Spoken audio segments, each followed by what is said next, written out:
I'll declare the meeting open at 6:30. Please stand for the opening prayer, which tonight will be read by Reverend Elizabeth Orr of the Holroyd Uniting Church. Let us pray. Creator God, we give thanks for the opportunity to be leaders and decision makers in this community. Save us from empty words and senseless arguments. Guide and rule us as decisions are made, that this council might be united in service to the people who look to them for wise decisions that will benefit many. We are a community made up of people from many lands, speaking different languages and bringing many cultural gifts that enrich all.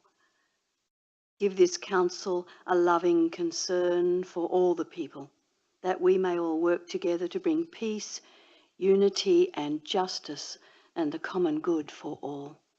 We ask this through Jesus Christ. Amen.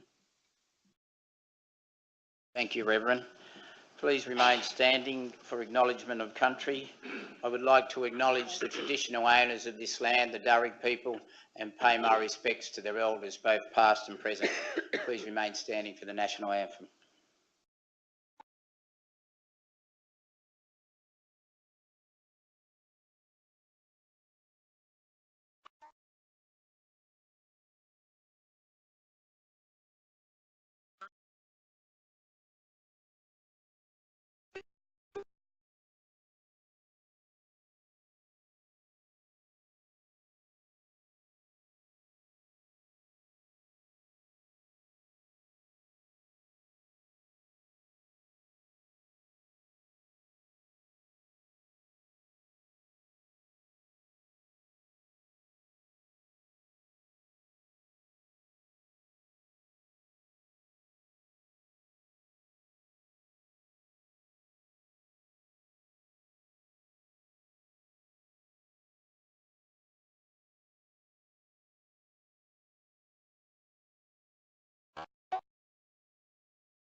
Thank you, councillors. Ladies and gentlemen, please be seated. Miss Acting General Manager. Please be advised that the open session of this council meeting will be recorded and streamed live on council's website. This recording will also be archived and be made available on council's website. Whilst all care will be taken to maintain the privacy of the public gallery, members of the public may be recorded. Council requests that all members of the public are respectful and use appropriate language. Thank you. Thank you, Ms Endicott. Are there any apologies? We'll take that and we'll look forward for his arrival. Thank you, Councillor Garrard. Are there any declarations of interest? No declarations of interest? Confirmation of minutes. Council, can I have a mover for the move, Councillor Garrard, and second Councillor Wong, for the minutes of the ordinary council meeting held on the 20th of June 2018. Is there any discussion? No discussion. I'll put it. All those in favour? Against? Declare that carried. Council, we have a public forum question and a tabling of a petition. I'm going to go to the public forum question first, which is regarding affordable housing in the Cumberland local government area. Mr David Burrows, could you come to the rostrum, please?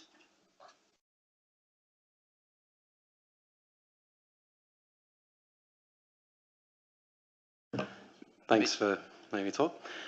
So years ago, a friend of mine invited me to a community assembly in Town Hall in the city, where I was introduced to the Sydney Alliance. The Alliance brings together diverse community organisations, unions and religious organisations to advance the common good and try to achieve a more fair and just and sustainable city. And on that day, I was introduced to their campaigns around affordable housing, transport, work. Since then, I've become more involved in their campaigns, going along to their assemblies, to their actions in Eastwood, New South Wales Parliament, Penrith. I've seen the persistent work of good people in the community to get their state MPs to see reason in humanity. And I've recently joined their housing team, and I'm working with others in the community at a local level to achieve some real change for our people. Because I think that housing is a human right that needs to be guaranteed and protected, and we're not doing that right now in Australia. Over the last few months, my family and I have had to look for a new home. We've driven across the Cumberland, Parramatta and Blacktown Council areas for rental inspections. And frankly, I've been devastated by the amount of development I've seen, knowing that almost none of it is affordable. Instead of building affordable homes for those that need it most, we're getting very unaffordable homes that don't meet the needs of people here today. I'm seeing development without public benefit that's pushing people out of their own communities. So I'd like to hear each councillor's views on why affordable housing is of vital importance to their ward and the Cumberland local government area, what the public benefits of more affordable housing would be for our communities, and what can be done to overcome more than 2 decades of inaction on affordable housing. Thank you. Thank you, Mr. Burrows. I don't intend to run around the room at this point, but you have given us your email address, and as is the code of meeting practice, if any councillor would wish to answer your questions, they can more entitled to do so. I will point out, but at a resolution of council in December, we did move for affordable housing to be increased to 15% of future developments. But I do have a call from Councillor Lake. Thanks, Mr. Mayor. Perhaps just short circuit the need to talk to each individual councillor. David, I can tell you that the Labor councillors on Cumberland Council all follow the Labor Party policy of the New South Wales branch on affordable housing. That policy is available publicly on the New South Wales branch of the Labor Party's website.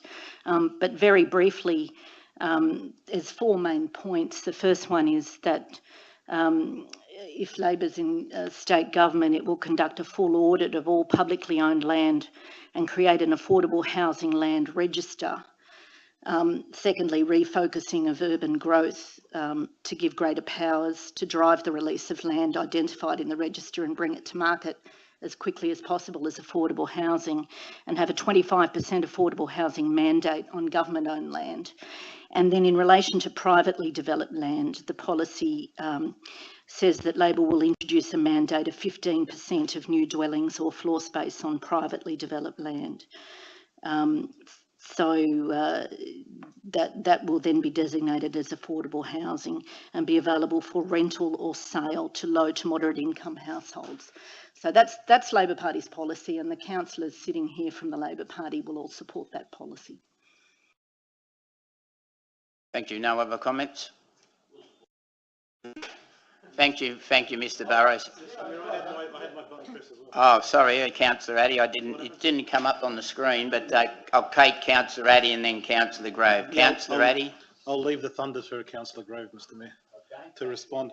Councillor? Mr. Mayor, putting politics aside, because I always thought that council, local government was actually a non-political, and it's actually there for the community, not pushing party politics. But having said that, I need to understand one thing before we respond to the emails, and I will respond to sending you an email. You mentioned the word affordable housing, just for clarification purposes, and how I respond to your email. Are you referring to how affordable renting or affordable purchasing? Do you want to look at both sides of the coin? About public housing, about affordable rentals, rent to buy, affordable homes, everything. Okay, well, we can give you some views. However, public housing, for example, is a state matter, which we can't really, but we can give you our views. But I just wanted to know whether it was rental or it's actually also purchasing as well. So just to clarify, the Australian Housing and Urban Research Institute has actually come out calling for councils to get involved in public housing. They can and are often, and they've actually called for councils to get much more heavily involved in facilitating that, providing it themselves, developing it themselves as well. So it's the Australian Institute of Affordable and Public Housing. AHURI. Sorry, Housing and Urban Research Institute. Okay, and you're a member of that group? No, I just read their report. Okay. So. Thank you. Councillor Grove. Thank you, Councillor Addy. Councillor Grove.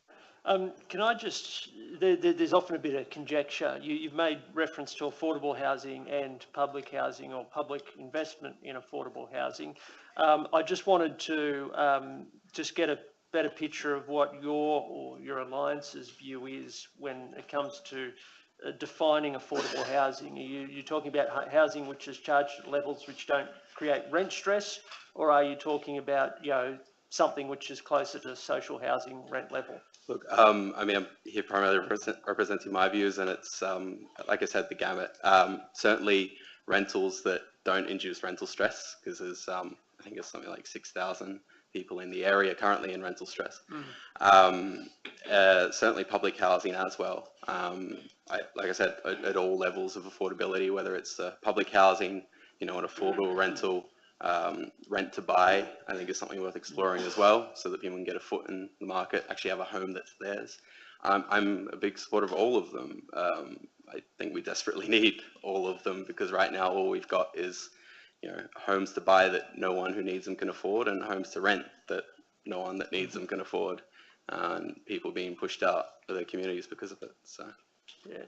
So look, I would simply say that I support a diversity of housing stock, and I support a diversity of housing stock across the entire Sydney metropolitan basin. I think that diversity is a two-way street. We do have, I think, some significant parts of the city which would be affordable, although they probably do trigger some of these rent stress thresholds that you're talking about. What I would do is I would look. No. You've asked me my view. Yep. Sorry. Go on. And do you live in the local area? I did.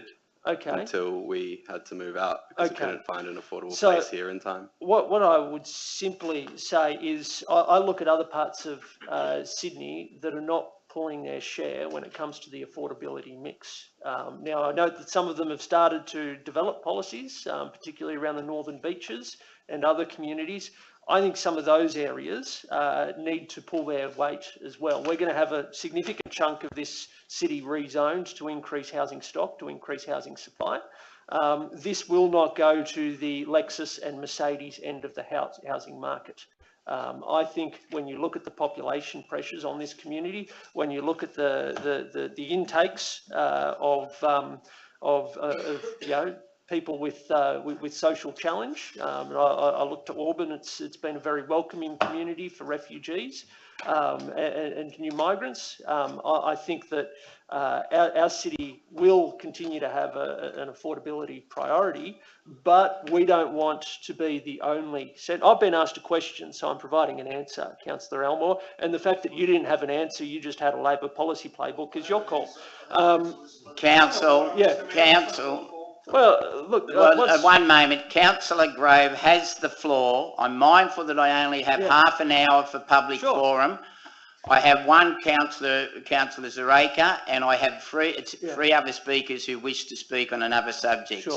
So I would simply say that there's no time on response to an answer, but I will remind Councillor Grove that it should be succinct. I tell you what, if I get another interjection, I'll start my answer again. How does that sound?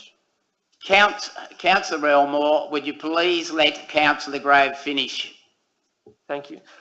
So I would simply say that diversity, I think, is important. There are a number of areas of Sydney that are not lifting their weight when it comes to housing diversity.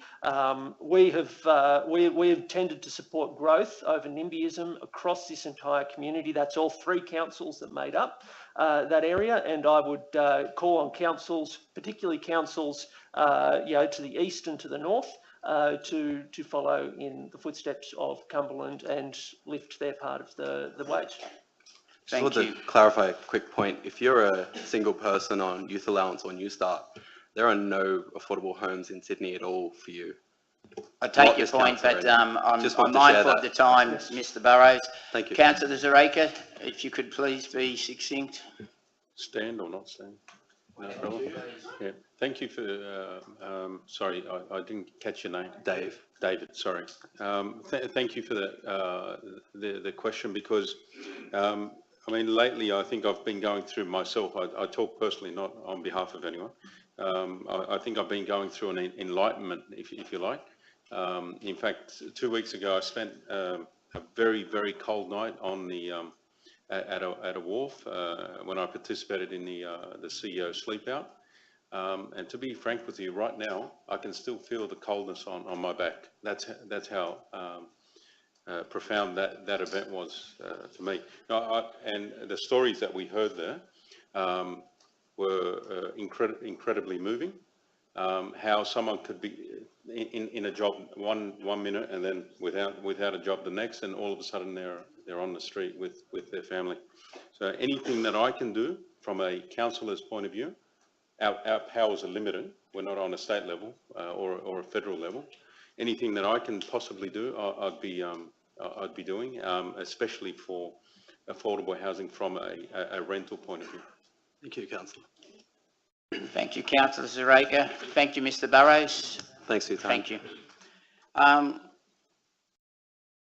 have a speaker on the TPG communication facilities. Miss Rebecca Adams, could you come to the rostrum, please?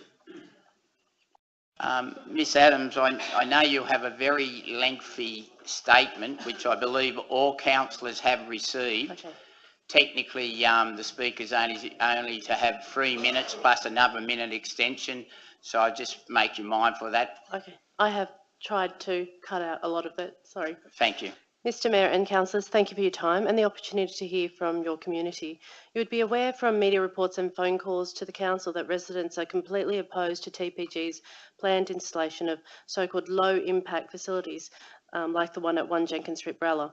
The chosen telegraph pole is in very close proximity to residential homes, 2 schools and a childcare centre. Many residents, as well as staff and parents of nearby schools, are really concerned about the installation, which would continuously expose the community to microwave or radiofrequency electromagnetic radiation, EMR. Numerous studies have indicated that this form of radiation can be hazardous to health. People living close to mobile base stations report adverse effects including headaches, memory issues, dizziness, depressive symptoms, as well as increased risk of cancer and changes in hormone levels. The New South Wales Department of Education recommends a 500-metre clearance from any school, and the site in question is about 200 metres away from my children's primary school, my daughter's high school and a childcare centre. Children absorb more EMR than adults. These children who are attending these settings will have to go home each day and sleep near this mobile phone infrastructure, exposing them night and day without rest. We're asking you to use the rights you have under the Telecommunications Code of Practice to negotiate with TPG for a better outcome.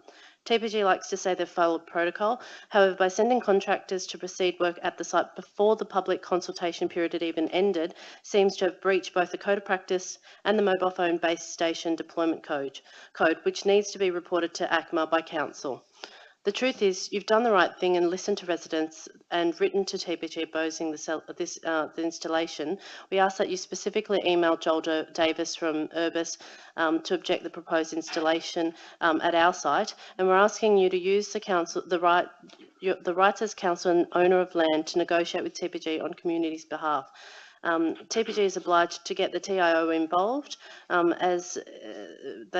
because I understand they need to provide the council with an assessment of opportunities for co-location. It'd be favourable for council to negotiate more suitable sites away from our homes, our children's education and care settings. Just as the thalidomide, tobacco and asbestos were once considered safe, the long-term effects of EMR exposure is unknown, especially when it comes to our children. I think you'd agree with me when I say it's better to be safe than sorry. We don't want our children who are more susceptible to radiation to be this century's victims. Thank you. Thank you, Ms Adams. And obviously you are aware that Council has sent out correspondence to TPG, the Telecommunication Industry Ombudsman, also acknowledging the local member Luke Foley, Ubis, Cordia, and again to TPG. I'm sure Council will take that into consideration and you might see a matter of urgency put forward. But if there's no questions of the Speaker, Council? Just to clarify, we weren't included in that letter sent 20th of June by Mr Govers. Are we included in all correspondence since then? Mr Govers? Through you, Mr Mayor, yes, we've included this address in our further correspondence. Okay, thank you. No further questions? Thank you, for Ms your time. Adams. Thank you. Mr Martin McGee. Mr McGee, you know the procedure, I feel. You'll have 3 minutes to address council and maybe a 1 minute extension. Thank you. Thank you very much, Mr Mayor. I'll keep it brief because I don't want to repeat what's already been said. Fellow councillors, for Jenkins Street, I represent the owner of 1 Jenkins Street, and she is a lady who works for the health department. Unfortunately, she's working in the hospital system tonight and she couldn't be here. But for the residents of Jenkins Street, Kingsland Road and Greenleaf Street, the point of concern is in the EME report, the calculated EMR level is 5.27 of the public exposure limit to those residents within 50 metres from the telegraph pole. So this figure in a residential area is significantly higher when compared to the EME levels within a 50 metre radius of other sites in commercial industrial areas, such as Woodburn Road, Baralla, the Tui's factory in Narang Street, Lidcombe, which is 1.6, University of Sydney building in Cumberland campus in East Street, Lidcombe is 2.98, the Lidcombe Shopping Centre at 92 Parramatta Road at 2.66%. So you can see the levels there are a lot lower than what they're proposing on this tower. Now this tower is right going to be where we have our future, the community future, the children of this nation walking past every day, and they're going to be exposed. With all the concerns of the residents is for the community, the children, and we want our future to be protected for those children. So we ask that you take our protest up and raise our concerns with the appropriate levels of departments, and thank you very much. Thank you, Mr McGee. Is there any questions? No Councillor Addy. Thank you, Mr Mayor. Through you, Mr McGee, you said tower? Well, a telegraph pole. It's on a telegraph pole. The pole's physically there, they're talking about the actual... They're actually putting it onto the pole. We're not talking about an actual... No, sorry. Just to clarify. Sorry, yeah, but you're right there. It's just a pole, and to say we've got photos, and we've seen the workmen doing work on there before the even consultation period was finished. So the people here at TPG just don't seem to have any regard for the community. And those figures you were referring to with the emission figures, you actually got someone to take those figures, or was that what was actually provided to you by... On the website. For that particular site? Choose. In the report. Because I just want to clarify, Mr Mayor, because we did say 5.2, but I thought that was actually an emission, like a frequency or megahertz, rather than an actual percentage. Okay, that's all I wanted to know. But why is it high in the residential area? In the commercial areas, it's half. It just fathoms belief. Thank you, Mr Mayor. Thank you, Mr McGee. Thank you. Ms Lydia Bradakchik. Gentlemen, ladies and gentlemen, I am the owner director of the Betty Lane Kindergarten in 93 Platform Street, and this childcare centre has been in that place continuously since 1957-58. Right, now I got an environmental EME report from Urbis, there for TPG, for 52 Delhi Street, which is exactly half a kilometre away. And in it, in the additional locations, they mentioned the Betty Lane Kindergarten. I'm not going to go into the percentage. I only got 3 minutes. I've got another one, environmental EME report. We got a generic letter, the lady here, 400 Platform Street. I live in number 98 Platform Street. Lo and behold, no Betty Lane Kindergarten mentioned. 3.5 doors away from 100 Platform Street. Right, so I rang them up, they said Clovel Childcare. There's no Clovel Childcare in Lidcombe, it's in Grenville. I'm not going to go into that thing. I rang up Cordia Solutions, they're the one for TPG. They're going to build this small cell facility on the light pole out of 100 Platform Street. I said, what about the Betty Lane Kindergarten? I said, oops, you missed it. So they gave us another one. It is within the 50-meter diameter. right? They said to me here, it's only 0.3. No, it's not. It's 5.85. Now, the way reason is concerned is that, you know, the term health has never been featured too strongly in the lexicon of the cellular industry. So, and they did not have the courage or the integrity to notify me. They completely ignored me. They didn't even give me a generic letter, nothing, okay? Now, according to the Article 24 of the UNICEF Child Convention, children have a right to a clean and an environment and safe and stay healthy. We must ensure that at all times this article is never violated. Not only is this about the social responsibility, but our moral one. And this is very much a public health issue. We at the Betty Eland Kindergarten have a duty of care towards our children who attend the center from 18 months to 5 years old. Okay, I'm not going to go to the clear and compelling evidence about, you know, cancer, this and the other. But I'm going to go. A very human thing. In 2006, my youngest son, who was at that age 29, worked for 8 years in various telecommunication industry, developed a rare cancer of the parotid or parotid gland, 3.7 per 100,000, which is the salivary gland in the cheek by the ear. After the tumor was removed, he ended up with a scar from the top of his ear towards his neck. Unfortunately, on top of everything else, between August 13, November 15, he battled with acute lymphoblastic leukemia. Is this a case of bad luck? I think not, as he's one of 39 cousins, and none of the cousins or the children, 64 of them, developed any kind of cancer, be it leukemia or otherwise. So it's not bad luck. Anyway, cell towers direct the beam in all directions, such as anyone nearby is constantly exposed to radio frequency radiation. While the intensity is much less than one would receive holding a cell phone to one's head, the emissions from a cell tower are continuous. Thus, the aggregate exposure over time coming from being so close to a cell tower, in this case, 50 meters or 3-4 doors up, can be very significant. A child in the childcare center with a nearby, okay, skip that.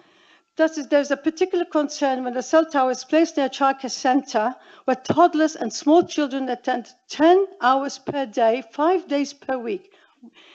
It is with an increasing sense of urgency that all of us here in the Betty Eland Kindergarten and the wider community, that you, the Cumberland Council, would do your utmost to have this proposed facility, telecommunication tower, whatever it is, cease from being placed at 100 Platform Street, as the very essence of our society, and in particular toddlers and small children, will be in harm's way. Thank you. Thank you, Ms. Bradacci. Are there any questions? Could we please have a copy of your...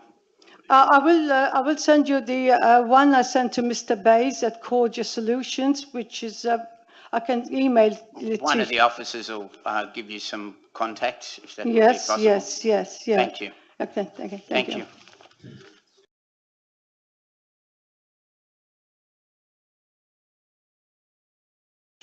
No. The resumption, Councillor Sarkis, seconded Councillor Saha. All those in favour? Against? Declare that carried. Council, I believe there is a proposal for a matter of urgency, and I think the officers have it written.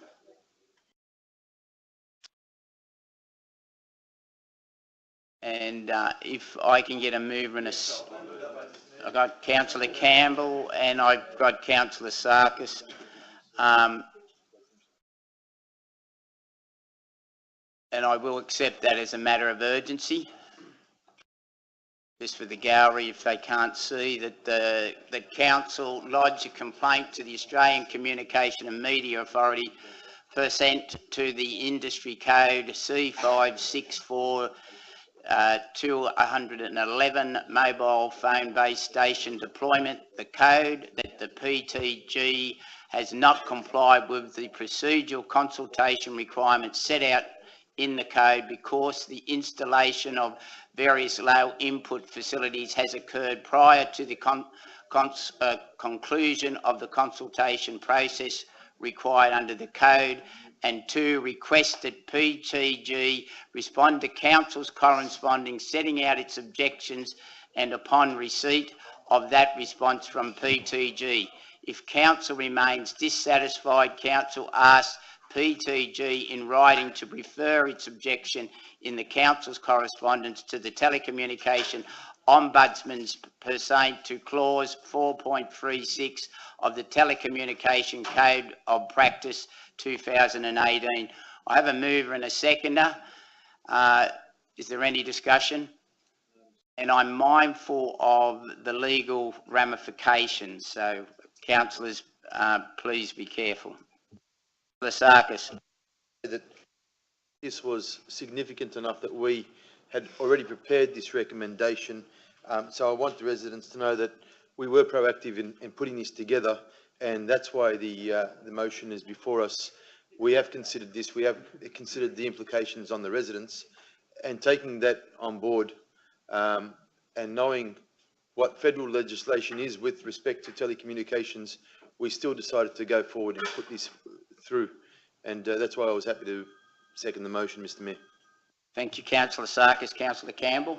Mr. Mayor, I think it's important for members of the community to know that the council has abided by the regulations in relation to raising an objection against what TPG is doing, and that that has been to contact the person designated by TPG or their contractor, Urbis, who's in charge of complaints for each of these sites on which the facilities are being placed.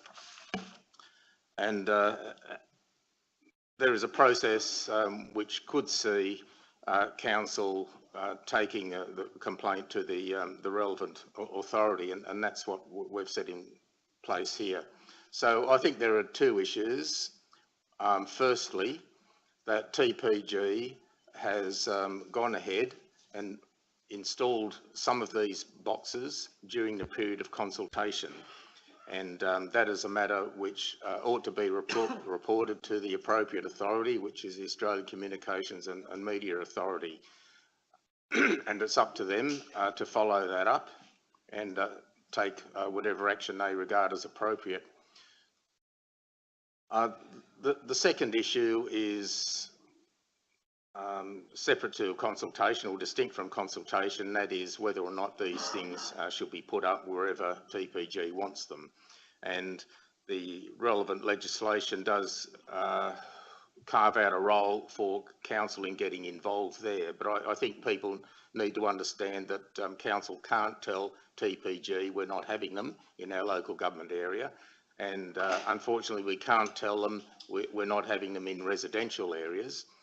But members of the community have shown particular concern about having them located in the vicinity of schools and childcare centres. Now that's something that council can discuss with TPG about alternative locations, and if those discussions or negotiations are not fruitful, then it's possible to go to the relevant authority, which I think is the Australian Communications and Media Authority, and perhaps the Telecommunications Ombudsman has a role there also. And the letter referred to, where is it? The correspondence referred to there does cover all of these issues. So I think that we don't know what the outcome of this process is, and council is not being asked to make any judgment on the health outcomes, the safety issues in this.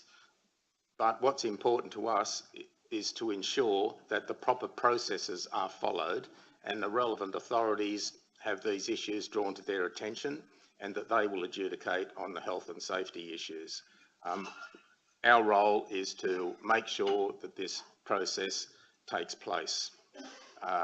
We don't have the expertise to make a ruling on the science, and we don't have to fully understand the science in order to express the concerns of the community about the possible dangers.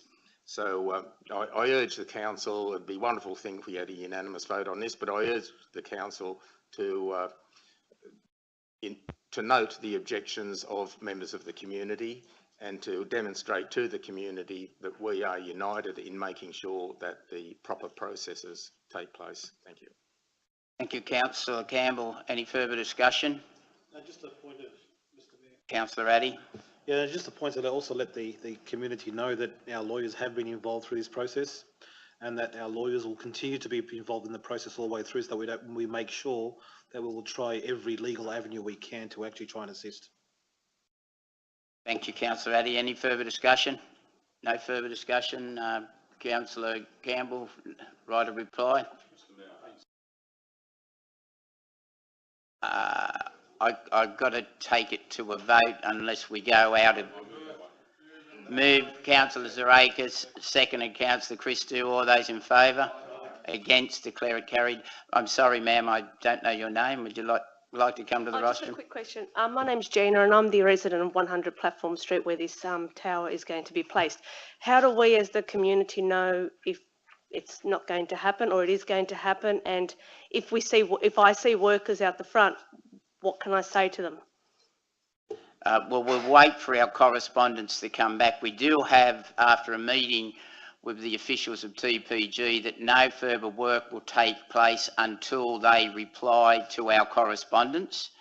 Obviously, they don't know what council may be about to approve right now. But obviously, if we have your contact details, and obviously you'll have council's contact details, and if you could keep us informed and if we can keep you informed. So, and as Miss Adams is the chief petitioner, we would keep yourself, Miss Adams, informed of any movement. So I just want to, my daughter attends St. Peter's Catholic Primary School just down the road.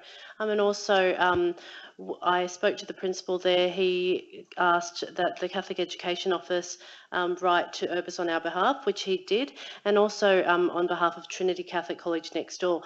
Should we get the school and the Catholic Education involved in this at all, or will their support help? we'll have our appropriate officers make contact with both schools. Okay, thank you. Thank you. Move Councillor Sarkis, second and Councillor Christou. All those in favour? Against, declare that carried. Councillor Campbell, do you have your...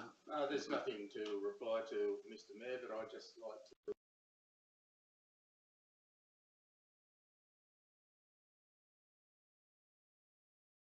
Thank you. That closes debate. I will put it. All those in favour? Aye. Against? I declare that carried unanimously. Thank you for those who have attended in the gallery.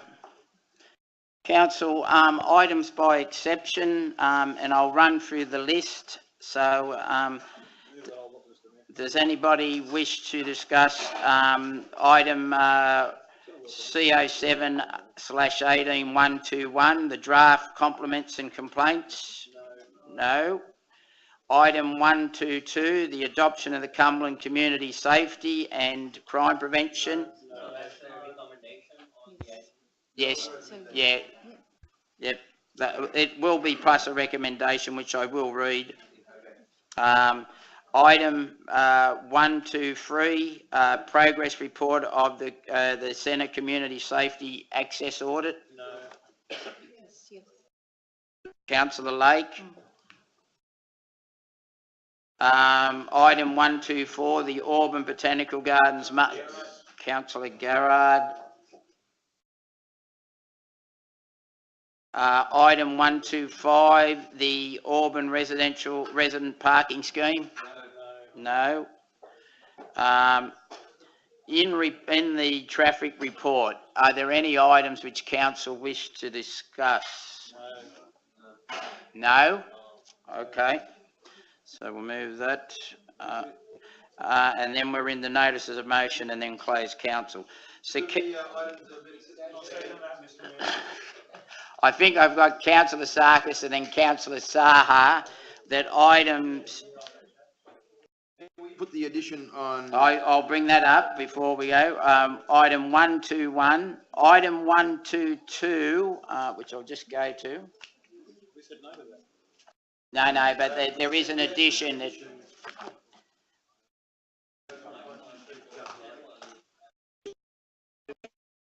So that it is the one, the council receives the report, and two, that a further progress report on the town centre's community safety and access audits be provided to council, which itemises the separate recommendation. Move councillor Saha, second councillor Adams. This is related to the next report. It's just this, receive an item. Well, that's that one, 1, 2, 2. Thank you, Ms Endicott. And then, the 1, 2, 3, sorry, that's the one. So councillor Lake, do you wish to discuss the 1, 2, 3? So I have a resolution which is an Which addendum. which I was about to read out. Yes, thank you. Do you need to discuss it if that's just included? I'm happy if there's no debate. I suppose I need to know if there's going to be a debate. Okay, well, that's as written and as you can see, so that's... Okay, and then 1, 2, 5, the residents parking scheme, and then 1, 2, 6, the traffic committee report minutes held on the 6th of June. And I think it was councillor Sarkar, seconded councillor Saha. Is there all those in favour? Aye. Against? Declare that carried. Councillor Garrard, item 124, the Auburn Botanical Gardens Master Plan. Yes, Mr Mayor. I just want to ask a question first. And I agree with the report, and I understand that there's more to the Auburn Gardens than just the Japanese garden aspect of what we have there. But my comments relate to this report, the master plan, and what consultation has taken place with the Japanese community in terms of what changes or what improvements or enhancements are intended for the Japanese gardens in terms of ensuring its integrity is maintained. Ms Endicott. There's been a long history where a council has had a relationship with CLARE, which is the Japanese Local Government Association based here in Sydney. We're aware of their, we've had various ambassadors, consul generals come out to the gardens over the years. The gardens themselves are created based on a series of postcards. They are not traditional per se Japanese gardens. They are an interpretation of traditional Japanese gardens. I'd have to call upon Mr. Adrian Burns, but I don't believe we've undertaken specific consultation in relation to it. This, however, CLARE, the Local Government Association, are a partner of the Sydney Cherry Blossom Festival this year, and we would easily be able to have consult with them further and seek their advice and opinion in the gardens. They regularly visit every year as part of the Sydney Cherry Blossom Festival, so we are engaged with the Japanese community and representatives of that community. Mr Burns, would you like to make further comment? Through you, General Manager. Yes, I can make a small comment. I believe Ms Endicott's appraisal there is correct. We haven't specifically talked to the Japanese community outside of our discussions with Claire on an ongoing basis. In terms of the consultation, we didn't engage them as a specific stakeholder. The primary reason for that is we actually don't have any database of individuals within the Japanese community. We only have the agencies such as Claire that we can talk to. Thank you, Mr Burns. Councillor Garrard. Mr Mayor, I'm concerned. I appreciate the answers that I've got, but they're not going in the direction that I feel that we should. If we're going to have a master plan, I think we need to actually go out of our way and talk to the Japanese community and just come back and reassure us that what we're doing down there into the future is going to enhance the integrity of what we intended when these gardens were developed 40 years ago. I'm told from others that there's more a reflection of Chinese gardens than them being Japanese. Now, quite frankly, I wouldn't know the difference. all due respects. However, I do understand the importance, and I understand, we all appreciate just, and this report, you know, makes the statement about how many thousands of people are visiting the gardens each year and how important the Cherry Blossom Festival is and its attraction. And there it is that we need to ensure that integrity is maintained. Now, I think we're going to go to the trouble of having a master plan, and I think that's appropriate. Let's just take it one step further and sign off on the what do you call it, the discussion we've had with the community, the consultation we've had, sign off by at least talking to the Japanese authorities, whoever they may be able to help, and ensure that the master plan is touching on the right aspects of helping us make sure we're going in the right direction. There's you know, it's a highlight to this council that we have something which is of a international flavour, which is attracting international visitors to our area. I think we should go out of our way to ensure that the product we're providing further enhances the opportunity that we wish to offer. Councillor Garrard, are you proposing a motion? So I'm suggesting that we defer the matter so that we can get further consultation with appropriate Japanese authorities to comment on the master plan. Do I have a second for that? Councillor Sarkis. Thank you. I'll run through the list because I've got quite an extensive list. I've got Councillor Elmore, then Councillor Campbell, then Councillor Zareka, then Councillor Hamid, then Councillor Wong, then Councillor Sarkis. Councillor Elmore. Thank you, Mr. Mayor. I've read the master plan. The master plan looks very, very good.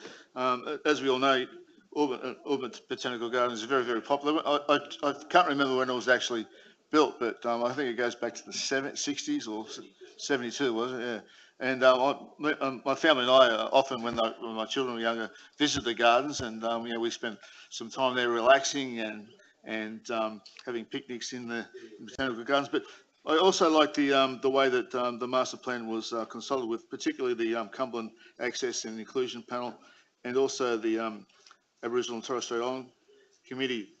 And the ASTEC Committee commented that they wanted to some further consultation be undertaken regarding this cultural significance of the gardens, and consideration be given to incorporate solar and water recycling elements to any new garden.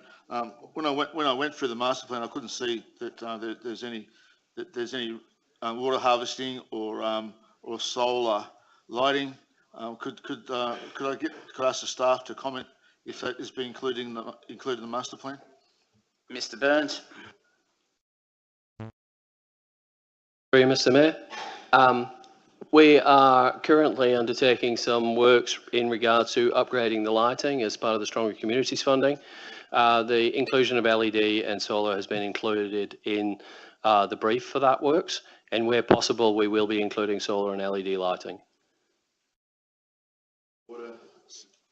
At this moment, Councillor, and through you, Mr. Mayor, there is only the existing dams. We aren't harvesting any water anywhere, and there aren't any plans to harvest that water anywhere. Although we are just implementing a new irrigation system, and that new irrigation system will be much more efficient than the current methodologies used for watering the gardens, and will be computer controlled and specifically targeted to the functional areas of the park rather than the, we currently water most of it with a hose. Thank you, Mr. Burns. Does that answer your question, Well, Councillor Elmore? it does. I appreciate it's probably a little bit outside the master plan, but I would like in any future works that solar and water harvesting be included in any civil works being done. Through you, Mr. Mayor, Council does have a position of managing environmental sustainability, and where and when possible in all park developments, we encourage and seek opportunities to utilise current best practice in environmental sustainability, whether it be electricity utilisation, lighting, or water sustainability, with water sustainable gardens and rain gardens. And we will continue to do that, in particular in this garden. Thank you, Mr Burns. Do I take it, Councillor Elmore, that you're voting in favour of the deferral? Well, I didn't, well, you're correct, Mr Mayor, I didn't actually indicate which way I intended to vote, but it is a master plan, so master plans sort of lay idle for a little while until we actually implement them. So I'll support Councillor Garrard in the deferral. Thank you, Councillor Elmore. I've got Councillor Campbell, then yourself. Thank you. Councillor Campbell. Mr Mayor, I guess I would have started off wondering what else could be done to make the Auburn Botanic Gardens a better place, because it really is an extraordinary part of Auburn, probably the most beautiful part of Auburn, I think.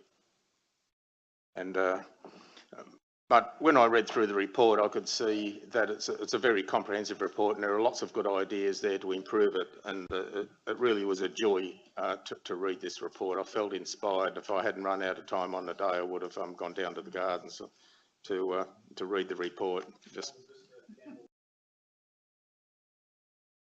good. Thank you. Nothing could make me happier than to make you. Some of the things which impressed me about this, the greater variety within the Botanic Gardens, which is planned, Bush Tucker Walk, Desert Walk, Ridge Walk, Edible Garden, those kinds of things. There's a great emphasis on flowers, colour, even fountains, flowing water. I noticed there. There's a dreadful shortage of fountains around Auburn, scandalous actually. How many of them?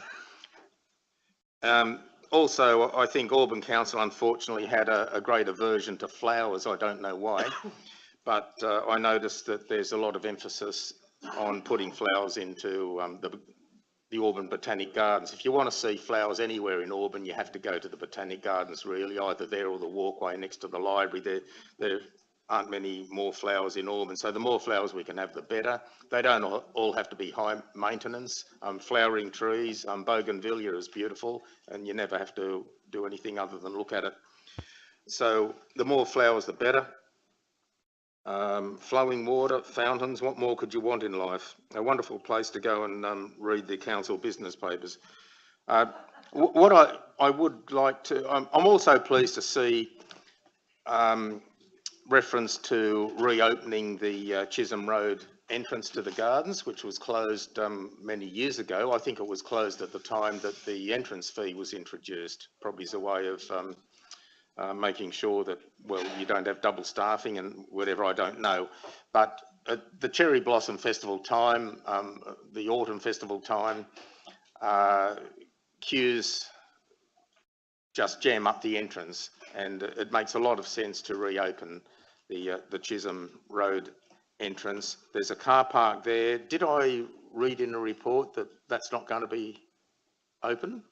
The little car park on Chisholm Road near the entrance? Mr Burns. Through you, Mr Mayor. The car park on Chisholm Road, particularly for the Cherry Blossom event, won't be opened. We use it as a pedestrian marshalling area. In general, during the week, it will remain as it is now and available. But for the Cherry Blossom, like it was last year, we had the ticket booth there and so on, so it won't be open. Okay, the Cherry Blossom Festival last year, I drove past it. I didn't have time. There was an election campaign on, and but even so, I probably wouldn't have got in because the queues. It was just horrifying to see the size of the queue. The year before, I took my daughter down there to the Cherry Blossom Festival, and we kept on driving because there was nowhere to park. You had to keep on driving, and by the time we got about half a kilometre to a kilometre away, and recalling the length of the queues at the entrance, you know, I gave up on that. But it's a beautiful place to go. The Cherry Blossom Festival, of course, is extraordinary. If anyone hasn't been there, you really do need to go there. I noticed in a report too a reference to the water quality, and it's very noticeable that over the years it has deteriorated. You've got this green, slimy looking water wherever there's a lake. And if something can be done about that, as the report indicates, that would be wonderful. One of the great losses to the gardens has been the disappearance of the black swans. And that was quite a few years ago. And that was one of the great joys of going into, particularly into the Japanese area, to see those black swans. When they disappeared, they were replaced by a very inferior species, namely white swans. And they weren't around for too long. They're all gone. There are geese, there are ducks. But could we please have black swans again? I don't know what happened to them, but some... Well, I won't move an amendment on black swans, but somebody did tell me once, and I hope this wasn't the fate of every black swan, but he did tell me about seeing somebody run along the Duck River path with a black swan under his arm, and I think it looked like it was destined for a barbecue. I hope that was a rare fate. Councillor Campbell, your time has expired, and move Councillor Christo, seconded. No one, Mr Mayor. I won't go on for much longer. Councillor Wong, but before I put that to, are you speaking in favour or against the deferral? Well, I wonder if Councillor Garrard would... The Japanese gardens is a relatively small part, an extremely important part, but a relatively small part geographically of the gardens. And I wonder if Councillor Garrard wants to simply defer any activity in the Japanese area, or does he want to defer activity over the whole of the gardens, or maybe it doesn't matter if it's only going to be deferred for a fortnight? Councillor Garrard. Thank you, Mr Mayor. Look, I don't mind if the report gets supported. However, the aspect that I'm talking about is what I'm particularly interested in, and ensuring that we just, ensure the integrity of the Japanese section, which is the tourist mecca that we have coming through there, is addressed, and the rest of it. The report is wonderful. I've read the document, haven't got a problem with it. So, if you wish to receive and support the document, with the exception of the It's Japanese... written up there. Yep, the council defer the matter for further consult with the appropriate Japanese authorities to comment on the master plan, but comment on the Japanese gardens, perhaps. Yes, and if the rest of it can be supported, I haven't. But I don't know why you just can't defer the whole lot and handle it together, quite frankly. But that's it. Just defer the whole thing. That's it. Subject to getting a response. It's not. The officers all word on the wording. Are you happy to accept that, Councillor Sarkis? Have you finished, Councillor Campbell? There's another thing which bothers me a little bit in the report, and I'll quote from it. It refers to the, quote, large shelter within the centred garden has limited day-to-day function. I think there are some other slightly derogatory comments, and I'm wondering if that refers to the wedding pavilion. Mr Burns? Through you, Mr Mayor, I believe that does refer to the wedding pavilion. Well, I would urge that the wedding pavilion not be bulldozed. It's a wonderful place, a really beautiful place, and it's relatively quiet even when people are buzzing around elsewhere. Sorry? Oh, okay, great idea. Well, I wouldn't be, if it's considered replacing it with something a bit better, a bit nicer, I wouldn't be against that. No, well, there's a great history here.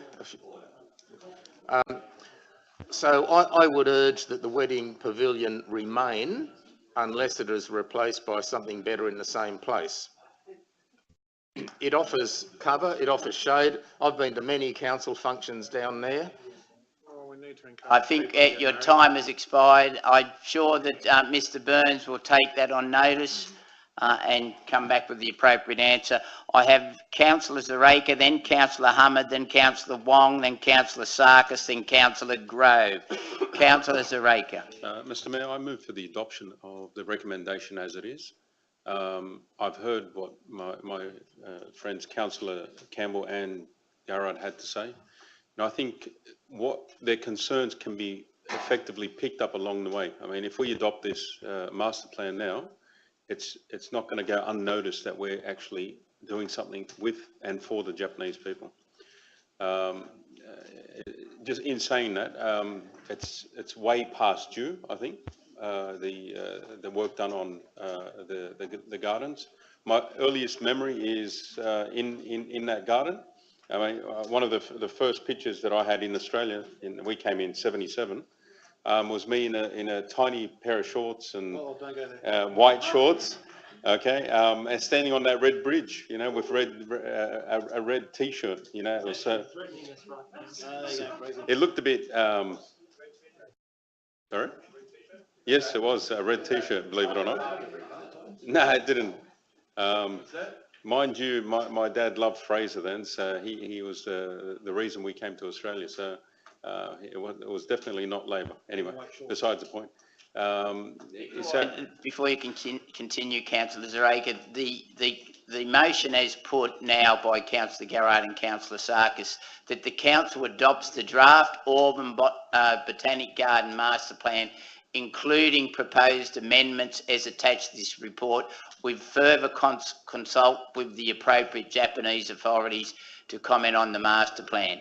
I don't support that. Okay. Yeah. No. Well, before you continue, I'll ask for a second for that amendment. I'll second it.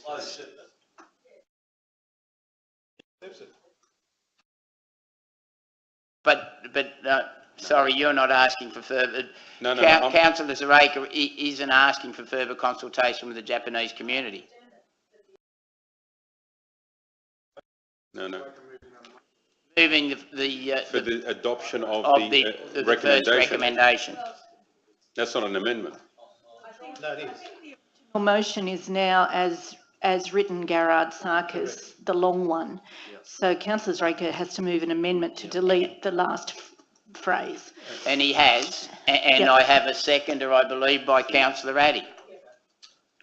We know how to complicate things, Council. No, it's not, because one's saying we adopted in whole and the others are just asking for a bit more consultation for one area of the gardens, which being that with the Japanese community. At least we're not fighting over a table. So, sorry, allow you to finish, Councillor Zareka. I can't recall. I can't recall when we took a vote on the motion by Garrett, Councillor Garrett. We haven't. Yeah. That was the first motion moved, and now you've moved the amendment. Sure. So, the other thing is, I think the report is fairly comprehensive. Yeah. Thanks for that bit of information. Yeah. So, only apparently 200 Japanese people in the area, but I mean, it is part of it is a Japanese garden. But the crux of it is this report is very comprehensive. I mean, I don't usually read every single full stop on this, but as Councillor Campbell said, it was a very good report, and I actually enjoyed reading it. He agreed. No, I agree. Yeah. I've never not agreed with. Of course. Yeah. So I think we put that to the vote rather than. Thank you, Councillor Zareka. Councillor Hammond, are you speaking for the motion or for the amendment? I am speaking for the motion. Thank you. So I regularly visit this site with my 2 children and my husband, and I often also take yes, I've also got lots and lots of childhood memories there, with lots and lots of photographs, perhaps with different coloured shorts, but albeit. So I also take pride in this place. My friends and family that come over from overseas, that's the first sort of place that I take them out to, and it's a great educational experience for the kids and my guests. There's certainly room for improvement. We need to be proud, I say this quite often, of where we live, and this is a really great step. It's a huge step in the right direction, and I really want to commend everybody that's been involved in putting this master plan together. It was an absolute delight. I second what Councillor Campbell said about, wanting to storm down there and read the business papers at the gardens. I mean, it's exciting. It's educational. There's indigenous fauna. There's an edible garden, lots of colour. The entrance is inviting. Our residents want this. Our residents need this. Others have mentioned the Cherry Blossom Festival, where we received an award. What an honour that is. I am excited to be a part of this. Let's get it right, and let's get it right from the start. And so, therefore, I support the motion. Thank you, Councillor Hamid. Councillor Wong, are you speaking for the motion or the amendment? Well, I'm still thinking, actually. I'm still unclear. Just a few questions first. Questions, sir? Through you, Mr. Mayor, have we consulted with the Japanese consulate or the local government centre? Ms. Endicott? Through you, Mr. Mayor, we've not consulted specifically in relation to the master plan. However, I must emphasise that we do have an ongoing relationship. Just yesterday, I signed a sponsorship agreement for the Sydney Cherry Blossom Festival this year. They've got their visiting council in October this year as well. They regularly have ongoing relations with council. So we do have an ongoing relationship.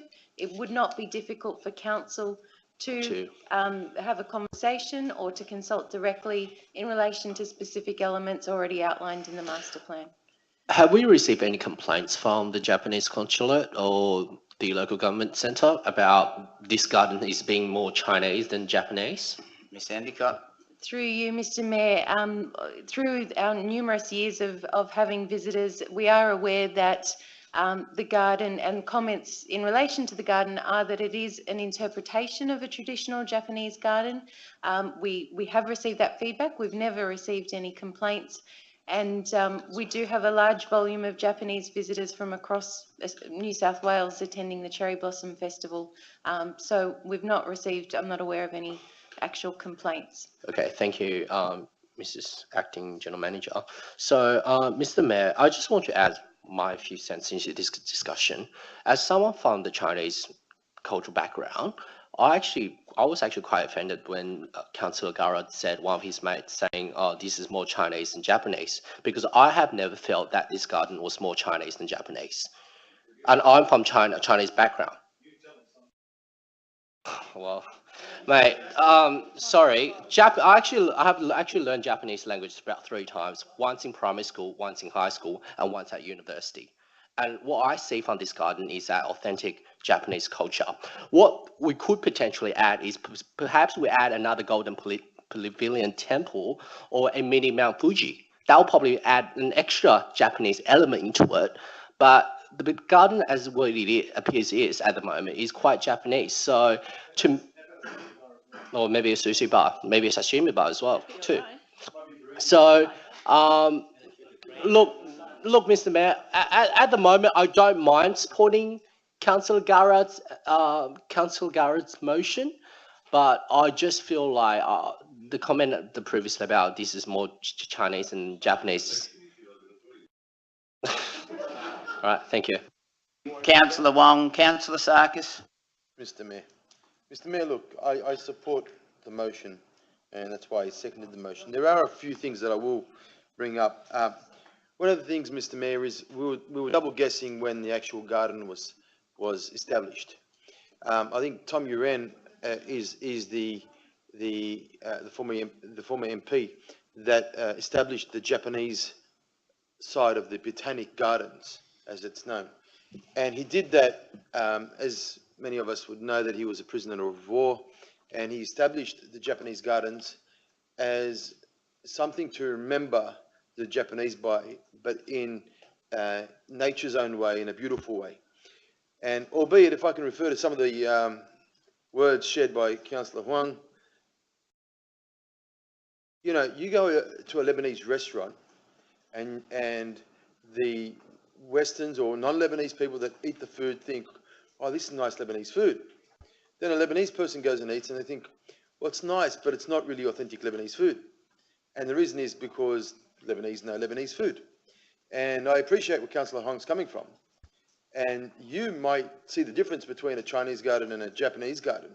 But for somebody like me, Councillor Garrett, Councillor Lake, dare I say, or any other person, we probably don't see the difference, right?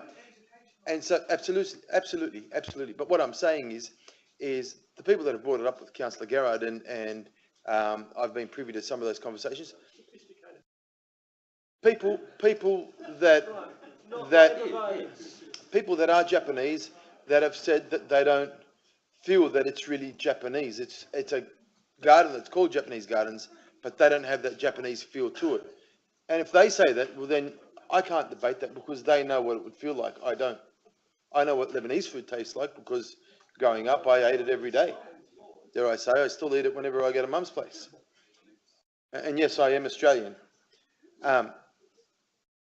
One of the things that, Mr. Mayor, I do want to bring up, and I want this taken on notice, is that there is a plaque in the Japanese garden side for Tom Uran, but what it's lacking is a date. When the gardens were actually established, there is no date on that plaque. So if I could ask that be included in, I know this is only a master plan, but I think it's a vital part of that garden, that we know when it was established.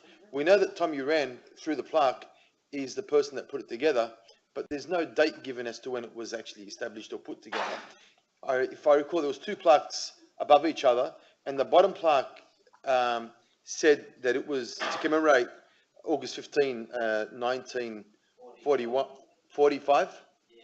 Yeah, and that was to establish, to commemorate World War II, but there's no actual date of when the plaque or the garden was established, and I think that's vital.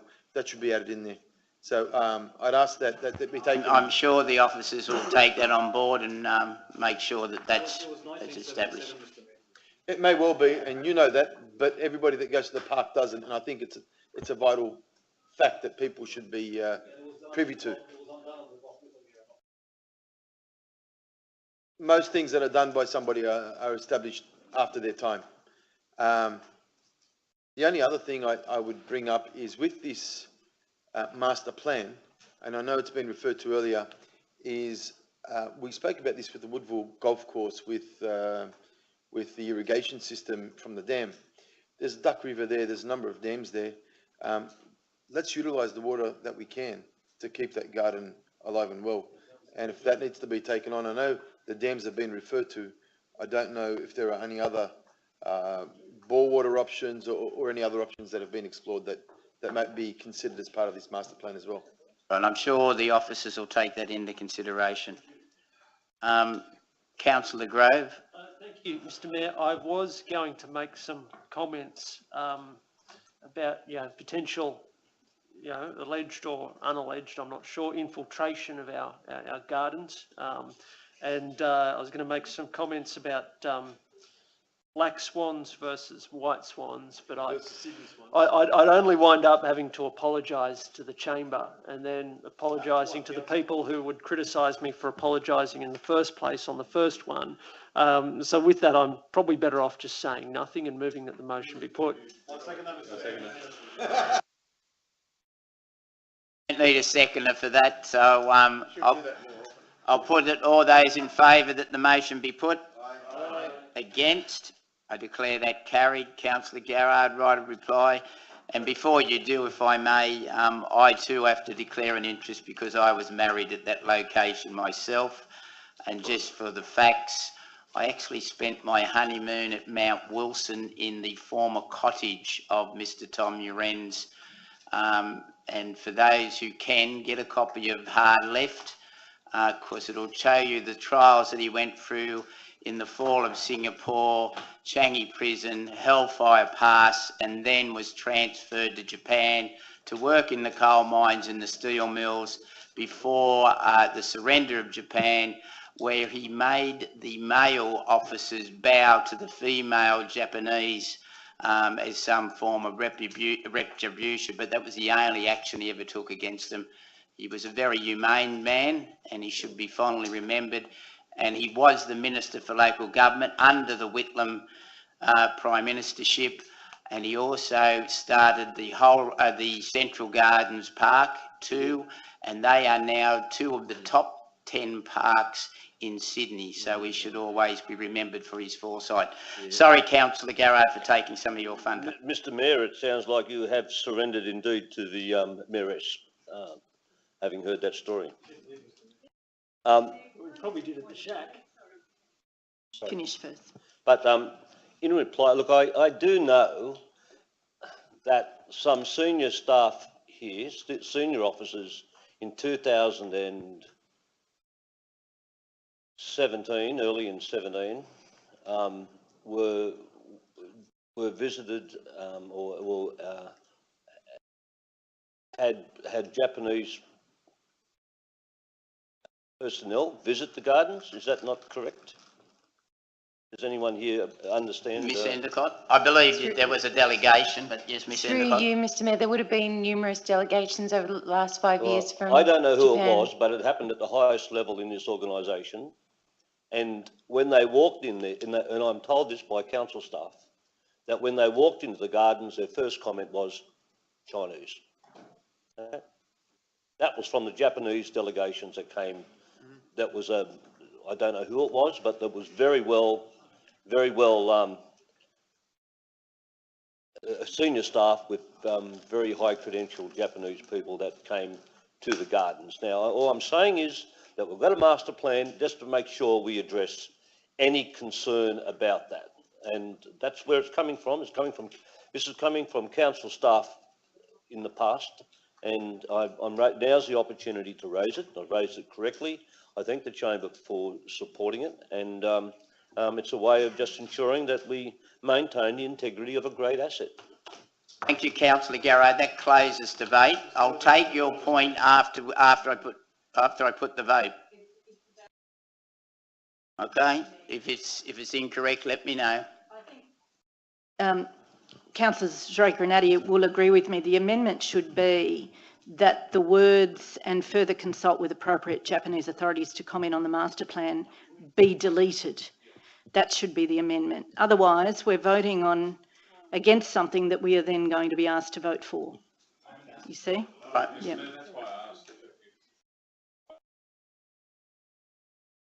Putting the motion for the. All right. Well, with those amendments.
Thank you, Councillor Lake. I'll put the amendment moved, Councillor Zareka, and seconded Councillor Addy. All those in favour? Aye. Against? No. I declare that lost.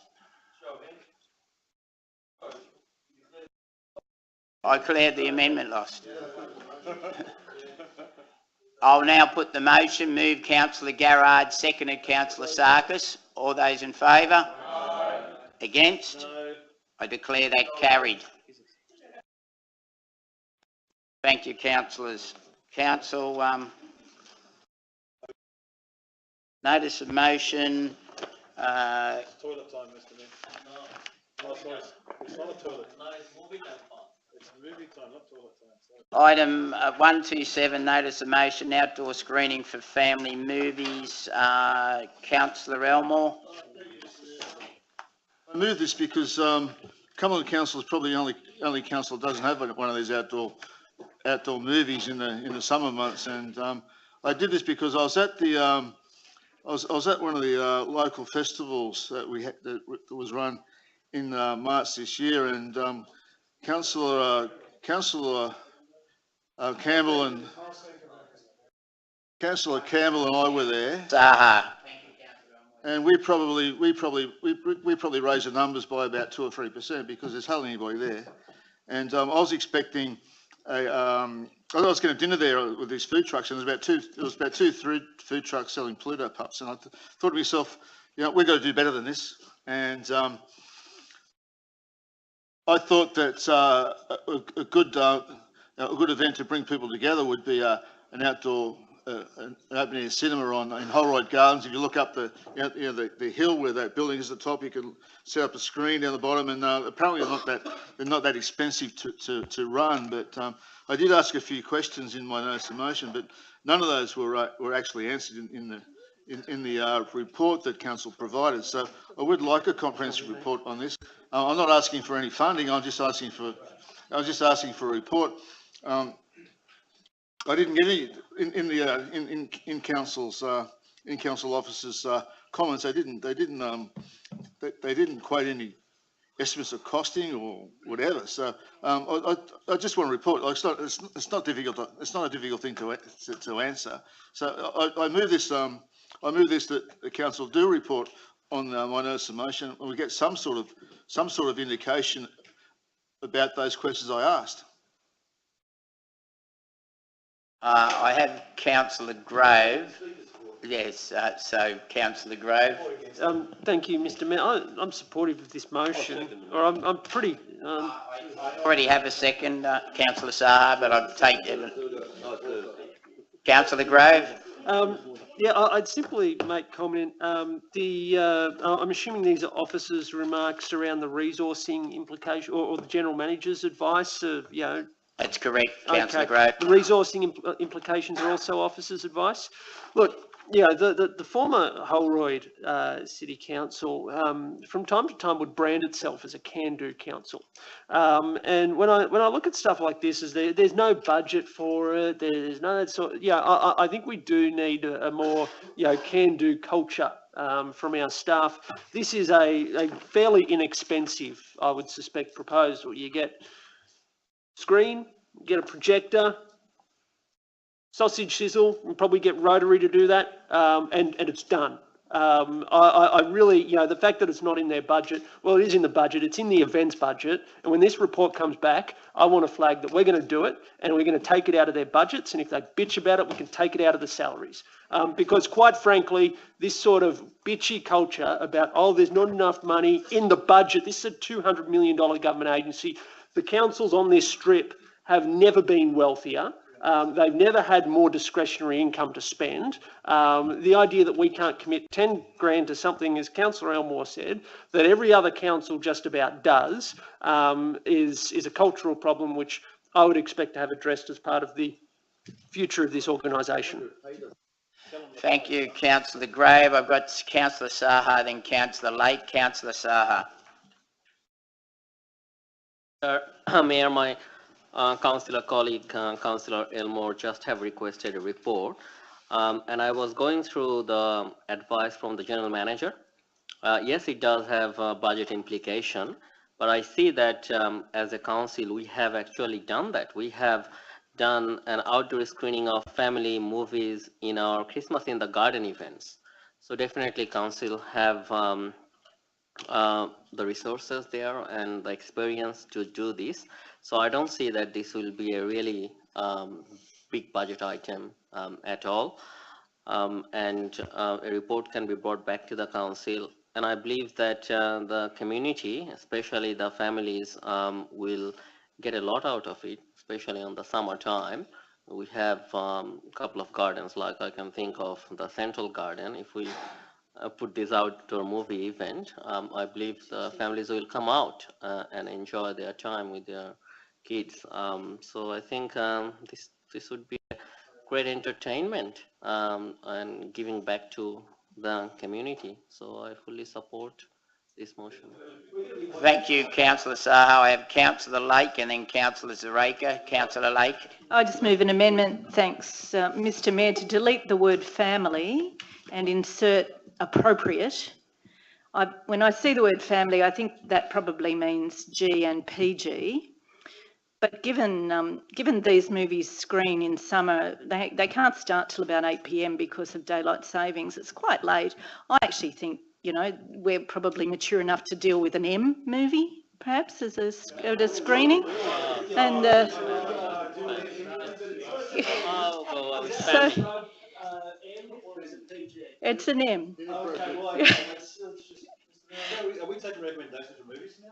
Well, I don't want to be in the credit be a critic of movies, but before you continue, Councillor Lake, can the mover accept that proposal? I would prefer suitable movie, but appropriate. Suitable's fine. It doesn't make any difference. It doesn't make any difference to me. Councillor Saar, do you accept that? Yes. Thank you. Councillor Lake. Suitable's a little bit dangerous. It depends on how risque our events program managers are, but I think we're up to something a bit beyond, you know, Cartoon Network, and you know, it'd be nice to see a few adult groups coming and enjoying the films. We had screening of movies at Wentworthville Leagues Club a couple of years ago in January. Out on the council kindly lent the Leagues Club the Monty Bennett Oval, and we promised not to muck up the grass. We sat very dutifully on this very soft grass on a warm February Saturday night and had a really good time watching Red Dog. And it was a really good night, and everyone there had said how much they would have liked to have seen that come back again. So it'd be lovely to see. Thank you, Councillor Lake. I have had a motion that the motion be put by Councillor Sarkis. Well, you don't have to second it. All those in favour? Against? Declare that carried. Council, right of reply, Councillor Elmore.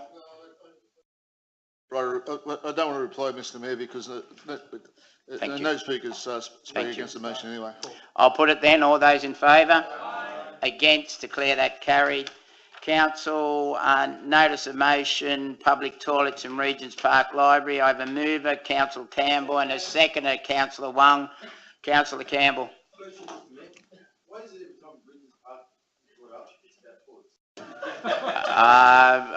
I'm sorry, I can't answer that, Councillor Sarkis. Councillor Campbell.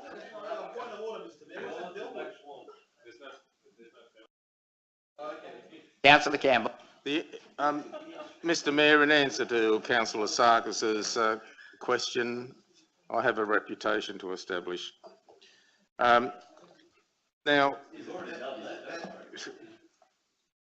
yeah, the motion requests advice on the viability of installing toilet facilities and the availability of funds at Regents Park Library, and I think that the report I've got here, that we've all got about the resourcing implications and the General Manager's advice is pretty well as much as you need, so I'm rather tempted to change this to go ahead and do it, but well, I don't know.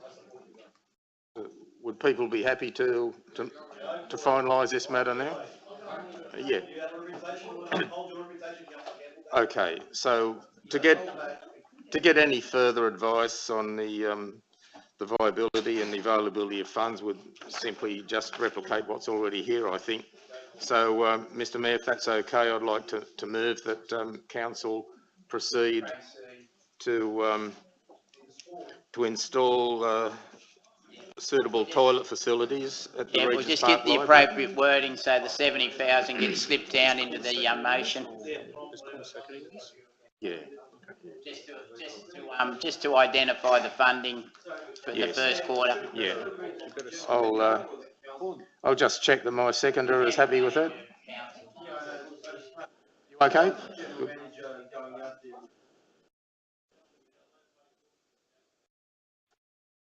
Well, you can report us if you like.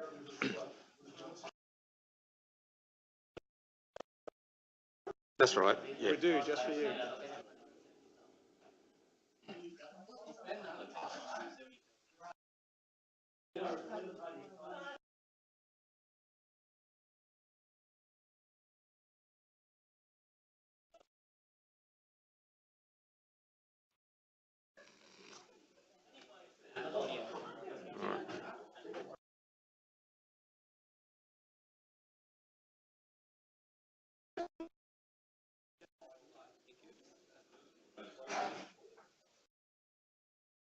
Yeah, okay, we're just getting the word right.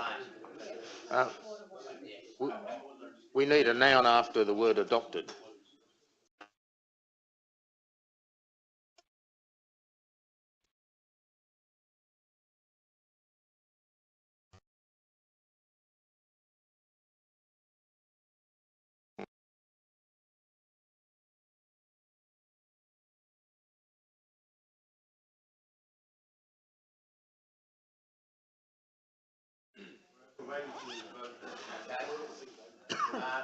If you'd like to continue, Councillor Campbell. Yes, Mr Mayor, I did check with staff at the library as to the need for toilets there, and they indicated there was sufficient demand there. And the amount of money involved, $70,000, I think is doable. Our advice is it is doable within the budget. Yeah, it's a lot cheaper than the one at Barella. Maybe we could bus people up from Barella to Regent's Park, but anyway.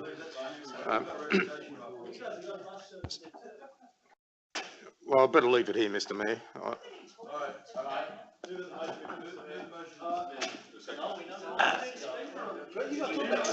Yeah, Councillor Grave has the call. I don't know what it is with you members of the Labor Party and public toilets, but and I do understand some of the case. I mean, you know, Telstra is removing phone boxes all over the city, but there are plenty of other places for you guys to have your branch meetings. You know, you just go to a coffee shop or something. It's you know, you might need to recruit some more members, but you know, coffee shops are good. I just think you should try them.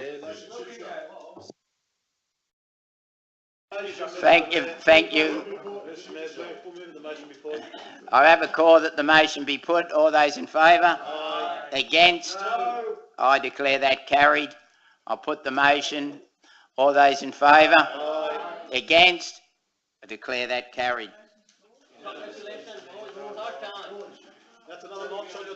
And I didn't give you a right of reply. Sorry, Councillor. Make sure you contact Councillor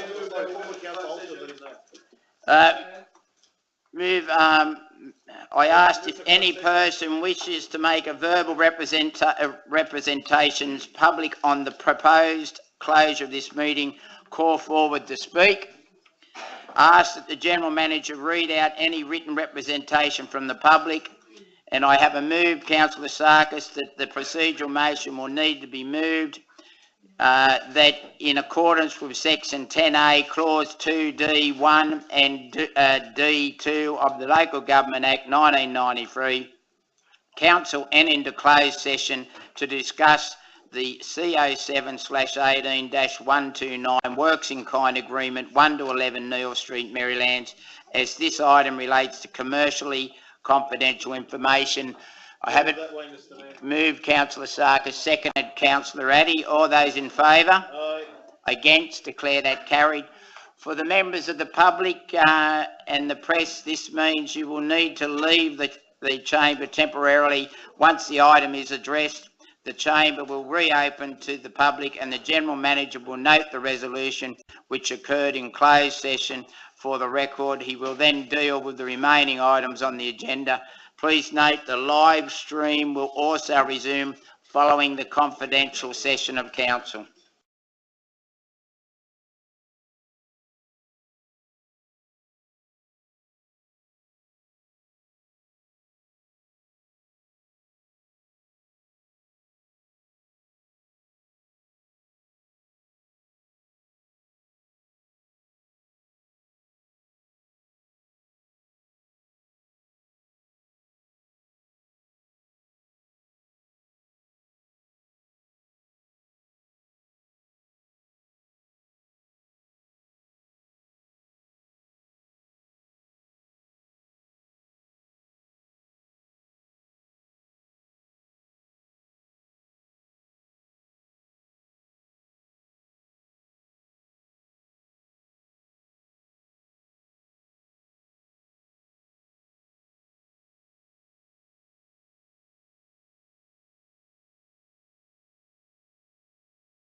We're on air. Item CO7-18-129, Works in Kind Agreement, 1 to 11 Neil Street, Merrylands. Moved Councillor Addy, seconded Councillor Sarkis, which was carried that Council enter into a Works in Kind Agreement with the Landmark Group Australia Proprietary Limited and delegate the General Manager the authority to execute the Works in Kind Agreement in accordance with the recommendations outlined in this report. Council, I declare the meeting closed at 8:08. Thank you.